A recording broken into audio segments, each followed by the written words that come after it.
Hello friends, welcome to Siddhu's kitchen. आज आपण थालीपीठ करणार आहे उपवासासाठी. साबुदाण्याचं थालीपीठ. त्यासाठी इथं मी साबुदाणा हा भिजवून घेतला. त्यानंतर इथं उकडलेला बटाटा मॅश करून घेतला. त्यानंतर शेंगदाणे, हिरवी मिरची, जिरे आणि मीठ. तर तुम्हाला जर हे पांढरं मीठ चालत नसेल तर सैंधव मीठ तुम्ही वापरा. आता मी हे सगळं जे साहित्य आहे हे मी मिक्सरला बारीक करून घेणार आहे. त्यानंतर आपण पुढची कृती बघूया. हे बघा, हे मी हिरवी मिरची, त्यानंतर आपलं हे शेंगदाणे, जिरे हे मी बारीक केलं आणि त्यासोबत थोडासा साबुदाणा पण मी इथं ह्याच्यामध्ये टाकलेला थोडासा. तर आता हे सगळं आपण मळून घेऊया. आता हा आपला उकडलेला बटाटा हा खिसून घेतला. तर ह्याच्यामध्ये हे आपण जे आता हिरवी मिरची, शेंगदाणे बारीक करून घेतलेलं मिक्सरला ते इथं एकत्र केलं.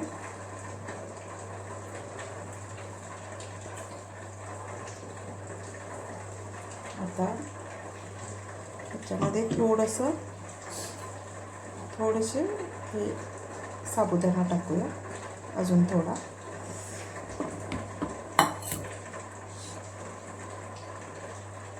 त्यानंतर आपल्याला लिंबू पिळायचं, थोडंसं लिंबू.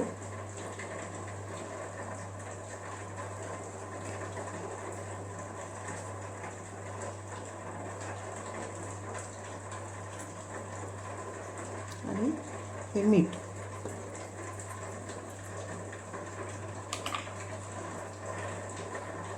चवीसाठी थोडीशी साखर टाकली तरी चालेल, मी तर नाही टाकत आहे. हे एकत्र असं मिक्स करून घेऊया.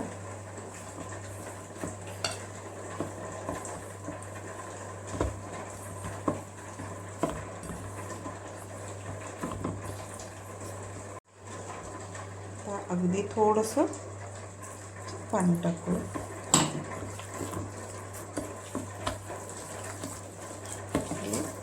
एकजीव करून घ्यायचं.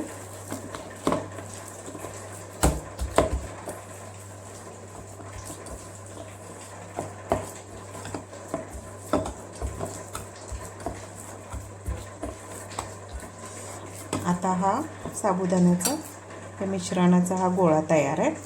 आता ह्याचे वडे पण करू शकतो आपण, भजी पण करू शकतो आणि थालीपीठ पण करू शकतो.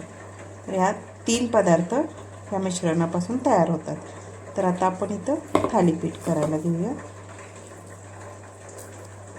तर तुम्हाला कितपत मोठे छोटे पाहिजे त्यानुसार गोळा घ्यायचा. आता इथं मी ही पॉलिथिन घेतलेली आहे, त्याच्यावर थोडंसं तेल टाकूया.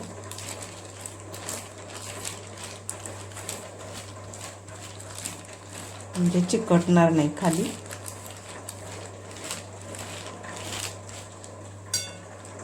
आता हा गोळा हे असं पसरवून घ्यायचं.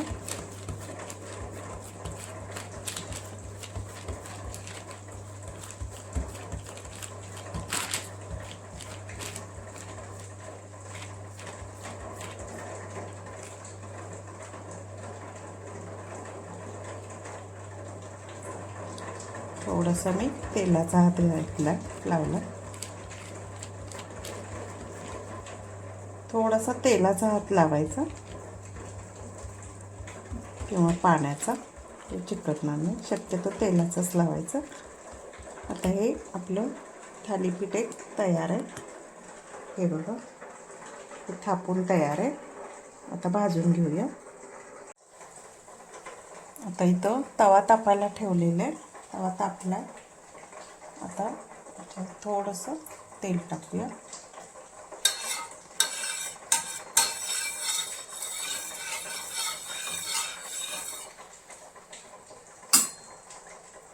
आता थालीपीठ टाकूया.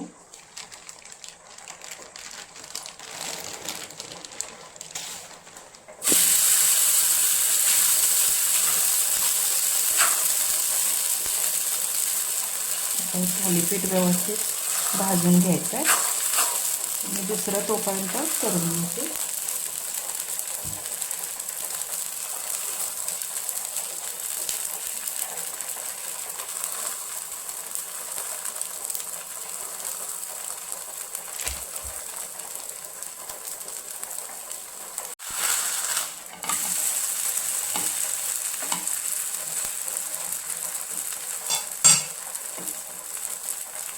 आता हे दुसऱ्या साईडनं पण आपण भाजून घेऊया.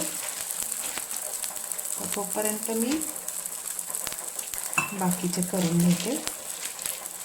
सेम त्याच पद्धतीनं आपल्याला थापायचं आहे. थोडंसं तेल लावायचं बोटांना, थापून घ्यायचं. ही थालीपीठ दह्यासोबत, गोड दह्यासोबत छान लागतात. किंवा तुम्हाला हिरवी चटणी चालत असेल तर कोथिंबीर पुदिन्याची हिरवी चटणी.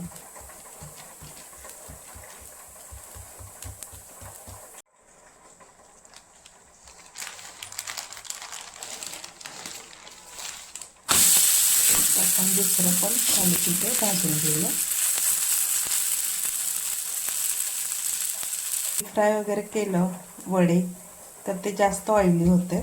त्यामुळे हे अशी थालीपीठं जर केली तर अगदी कमी तेलात हे होऊन जातं. आणि भाजताना काही तेल लावायची गरज नाही. अगदीच तुम्हाला वाटलं तर अगदी थोडंसं लावा. शेंगदाण्याचं कूट आणि हिरवी मिरची, जिरे हे मिक्सरला बारीक करायचं, म्हणजे थालीपीठं थापताना ती तुटत नाहीत. शेंगदाण्याचा कूट जरा मोठा असला तर थोडंसं तुटण्याची शक्यता आहे. मी नेहमी याला ग्राइंड करून घेते मिक्सरमध्ये, त्यामुळे ते शक्यतो फाटत नाहीत. हे बघा, दुसऱ्या बाजूनं पण व्यवस्थित हे भाजलेलं आहे. तर आता याला काढून घेऊया.